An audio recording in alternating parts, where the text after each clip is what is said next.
So 2021, right? Pretty much a dumpster fire. However, a few gems came out of 2021, especially in the firearms world. Springfield released guns like their SA-35, which I've done a video on. Check it out. And they also came out with a newer version of their Carry 1911. And that's what we're taking a look at today. Today on the Jiminy Show, we're looking at the Garrison 1911 chambered in 45 ACP in this case by Springfield Armory. Thanks for checking out another video on the channel. Don't forget to get subscribed. I'd really appreciate it. This one is on loan from Liberty Arms, Harrisonburg, Virginia. Google them. I'm not allowed to link them.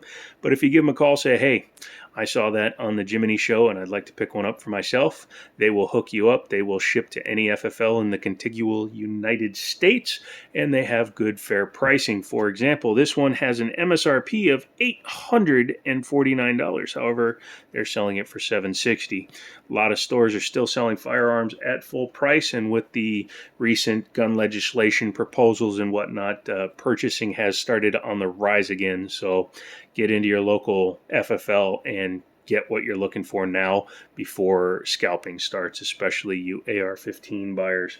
But let's take a look at what comes in the box for the Springfield here. Inside the cardboard box, a lot of Springfields come in cardboard boxes because they happen to give you a soft case. Very convenient, very nice, because you can put your firearm in here and then you can transport it in your range bag without fear of getting your gun all dinged up. Underneath there you have an Allen key for your sights, a pamphlet envelope with your information for the 1911. I want to get one of those for me. Probably buy one of those off of eBay. And a Springfield branded gun lock.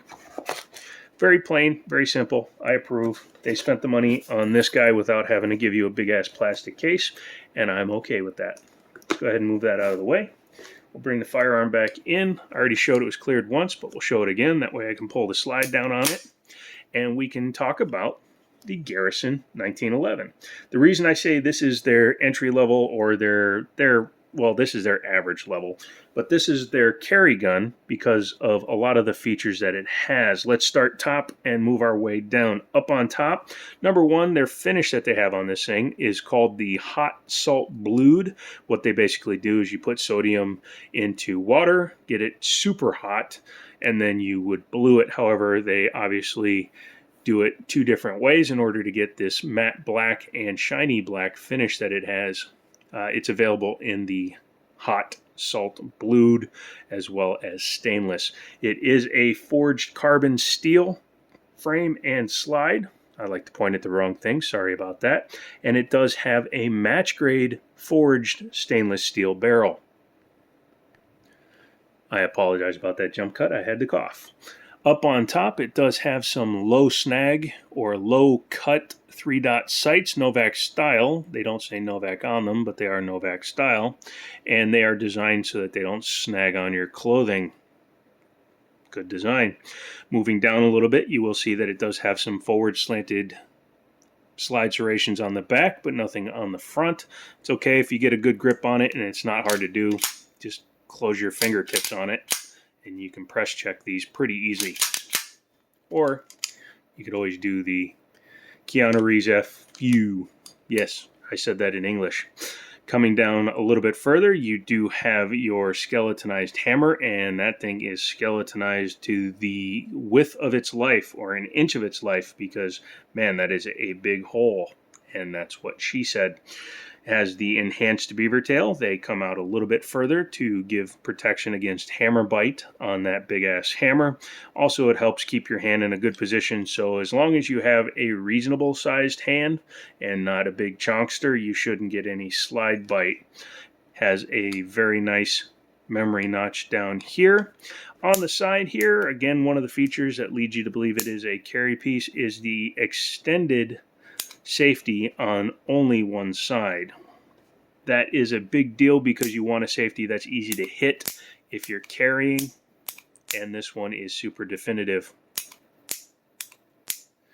Because if you aren't familiar with 1911s, the way you carry a 1911, the most well-touted method or preferred method, because it's a single action firearm, is you load the magazine in, rack the slide, hammer back, one in the chamber, you put up your manual safety on the side. You are then carrying it in what is called the cocked and locked position, because you cannot decock this gun. The only way to get the trigger and hammer down on a round is to do it manually, and then at which point you will then have to cock the hammer in order to fire it. So cocked and locked, very safe, because you can't, I mean, it's super difficult. I'm not saying you can't. It's very rare, but it's super difficult to get it to accidentally fire, because it does have a grip safety as well as a trigger safety, or excuse me, manual safety. So even with the safety down, unless I have my hand on the gun the right way, it can't go off.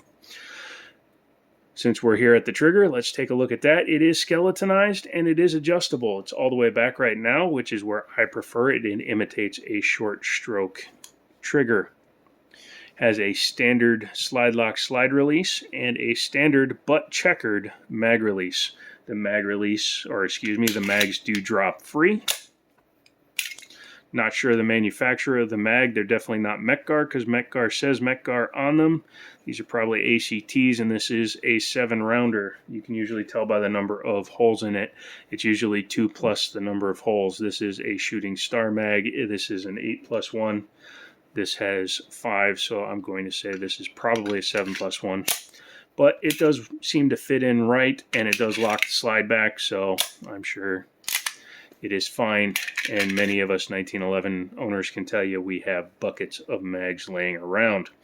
Coming here to the side, it does have low snag, or excuse me, low profile grips. You can see how narrow they are. They are barely wider than the gun.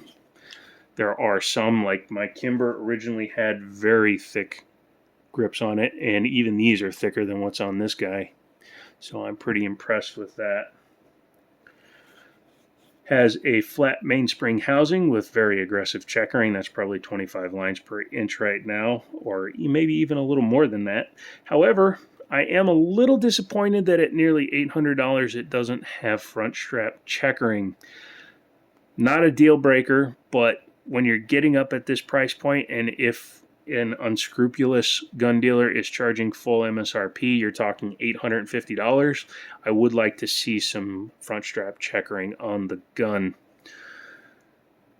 You can get it done for a couple of $100, and then you're talking about $1,000 into your Springfield, and at that point there are other options. Just putting it out there, that's probably the only negative that I've found so far in examining the gun. The slide itself is very smooth, and it seems to cycle really well. Doesn't snag on anything, and I'm not hearing like a strong metal on metal sound. You can hear that from time to time. The easiest way to remedy to that is to get some emery cloth, or a nail file, and you can kind of take down a little bit of the material. If you don't smith on your own guns, or you've never done it, don't do it. Take it to a gunsmith and have them do it, but I do it to my guns because I'm comfortable doing it. Let's go ahead and talk about the trigger pull. Again, single action only, and it's set to the short stroke. I did put my trigger gauge on it. It's coming in at about 5.5 pounds, which is probably where you want it for a carry gun. Very smooth, as a 1911 should be. I haven't popped the top off yet, so I don't know if this is a Series 70 or Series 80 internal, and we will see that when we do it. But let's go ahead and look at the reset. Pretty quiet, actually. You don't really hear it, you don't really feel it, but the next shot is right back to the same spot, and do that reset one more time. A little bit louder that time, but I really didn't feel it. Has a little bit of a difference. This is my Kimber. It has a 3-pound 10-ounce trigger in it, roughly. Yeah, I averaged it out. And this one,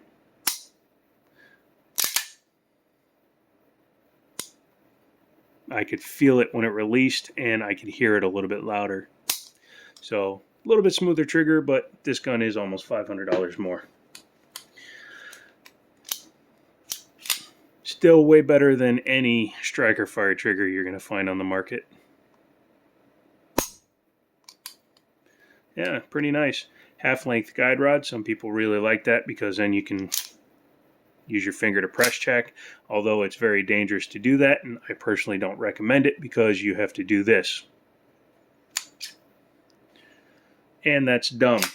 So, yes, do that. Get a good grip, you can do that.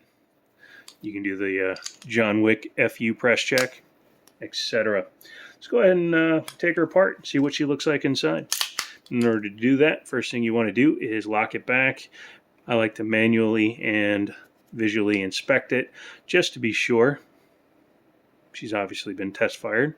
And then we can drop it, leave the hammer back, engage the safety. That way it'll prevent the slide from moving back as we...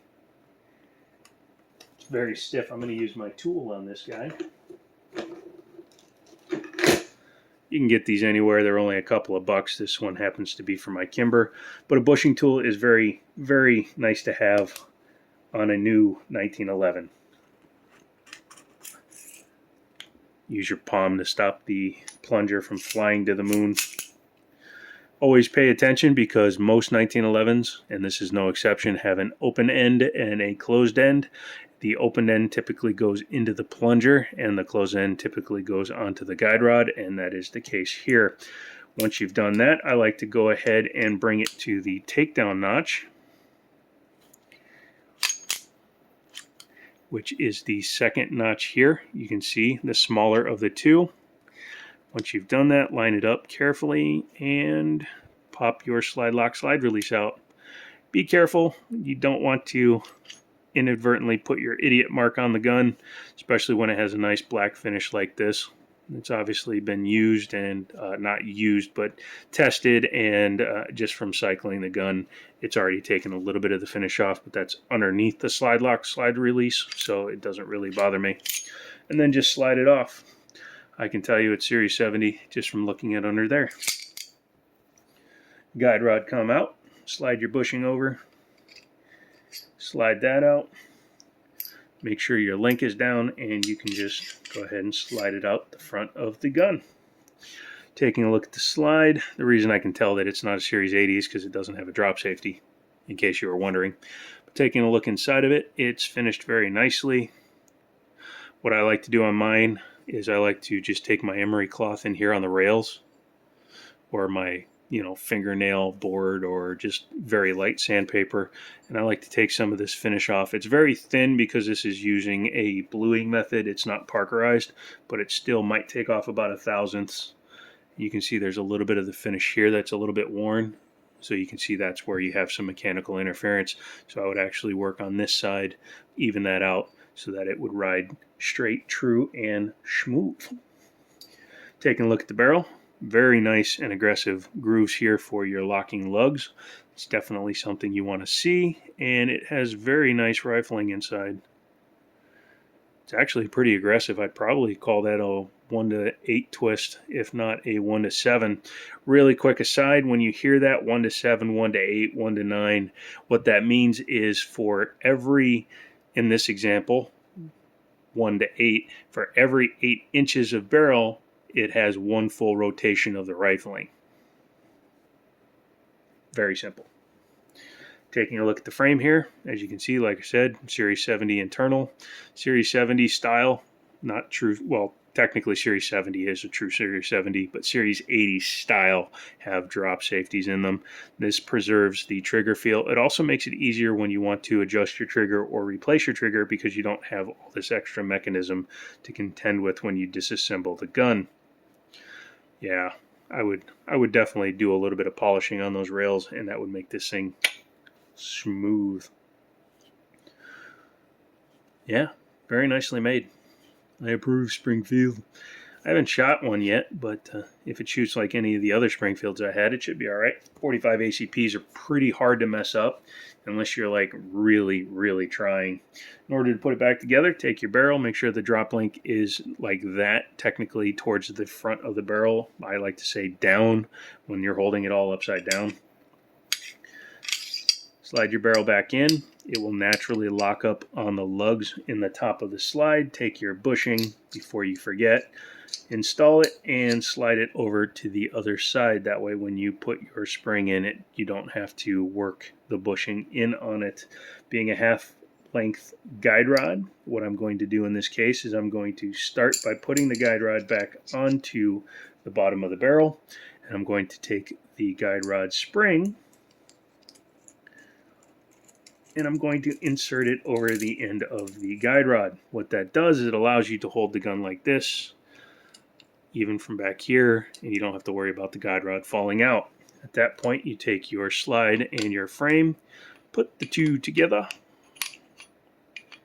get them to line up, come back, make sure the barrel and the lug is visible in the hole. Take your slide lock, slide release. I like to start it in there and then bring the slide back to make sure that it has grabbed it. Once you've done that, bring the slide back forward to the assembly notch, takedown notch. You can call it either one. Right now we're using it as an assembly notch. So lift up in order to keep yourself from adding an idiot mark to your firearm. Push it in. As you can see, it is now in there. Go ahead and lock it back. Take yon plunger, get it down into the hole.